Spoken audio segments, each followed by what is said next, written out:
What was your experience of meeting a fellow student who was VI?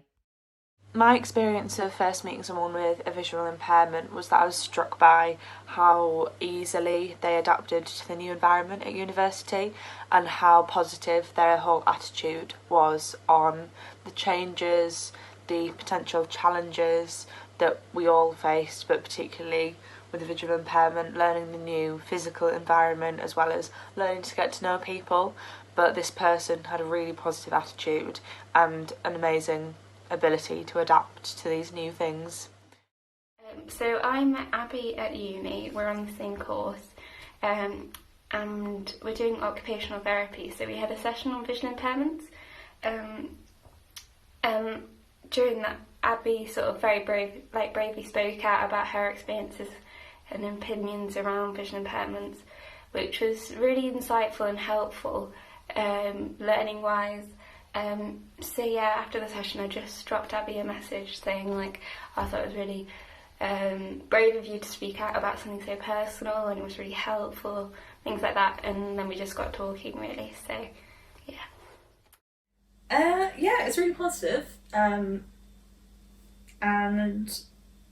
We met through a university programme, me and Ellen, and we're still friends now. I class her as one of my best mates, so I'm glad I applied to volunteer. Ellen put on the university's sort of volunteering page that she needed someone to help free run her dog, and I applied thinking that so many people would offer to help out and I wouldn't have a chance, but I ended up being the only one, and we met, got on really well. I love animals and it helps that Charlie's really, really cute and also like walking, so it's a good thing for me, and I met someone awesome out of it. What were your initial worries or questions about interacting with someone with a VI? My initial worries when getting to know this person were not knowing where the boundaries were in terms of helping, when to offer help, how not to seem patronising, but also not wanting to seem unfriendly. I don't think I had any initial worries or questions really.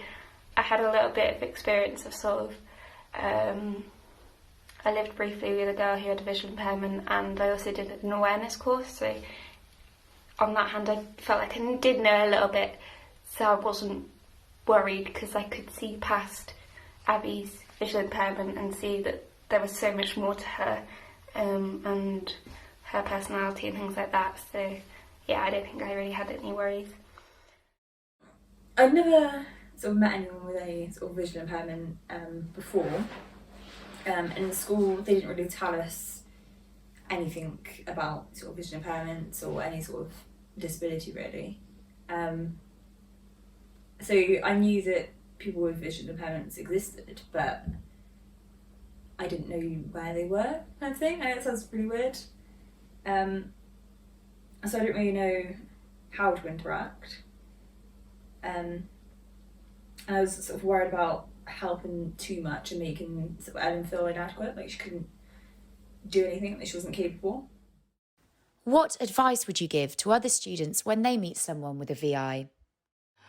My advice for other students going into the same situation would be to introduce yourself clearly and really make an effort to get to know someone, whether they've got a visual impairment or not, but also to make an effort to learn more about the person with the visual impairment and what you can do to help them to know where they're comfortable and how you can make their life as easy as possible at university.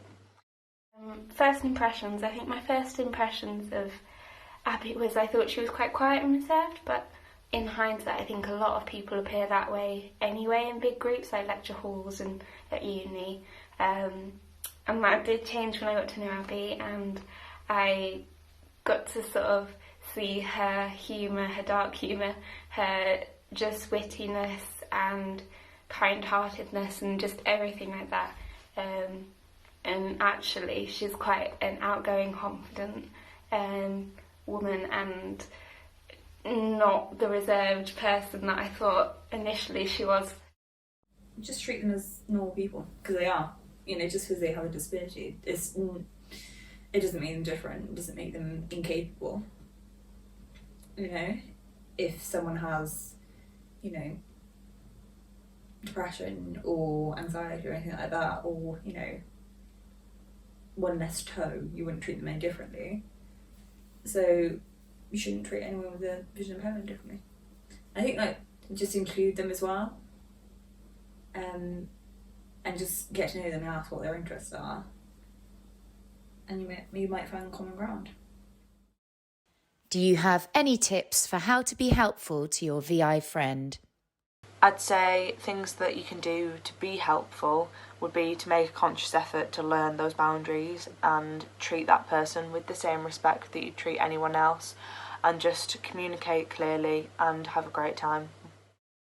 So I think my advice would be just look past the visual impairment. There's so much more to somebody than that. Like their personalities, what they like doing, what they don't like doing, what they're interested in, you know, just everything, like who they are, if that makes sense. So yeah, just look past that visual impairment. It's not their defining feature, it's just a small part of them. Yeah. I think my other bit of advice would be to sort of say your name when you meet somebody. I guess this comes under advice to others, but also tips for sighted people. So yeah, say your name, because I was once out with my housemates and we saw Abby in town, and I made a point of saying hello and saying my name, just so Abby knew who it was. Whereas my housemates, I think, were excited to see Abby and didn't introduce themselves or say their names. So afterwards, I remember walking away with Abby and just saying, "Oh, I didn't know who I was talking to for quite a while then," because they didn't say their names. And so I think that's quite difficult, because you kind of are just talking blind if you don't know who you're talking to, but they're talking to you and they're asking you all these questions. It's quite hard maybe to respond and feel comfortable in that situation when you just don't know who you're talking to, because it could be anyone. So yeah, I think that's been my main sort of advice. And also asking the person what is helpful to them, because everybody is different. Not everyone with a visual impairment has the same, you know, needs or preferences. Someone might want help with the door, someone might not. So it's just important to respect their individuality and their own preferences, and asking that, and don't be afraid to ask that. I think they'd much rather you asked than just assumed and potentially be a bit too much and a bit too sort of insisting your support on them when it's not necessarily needed or wanted.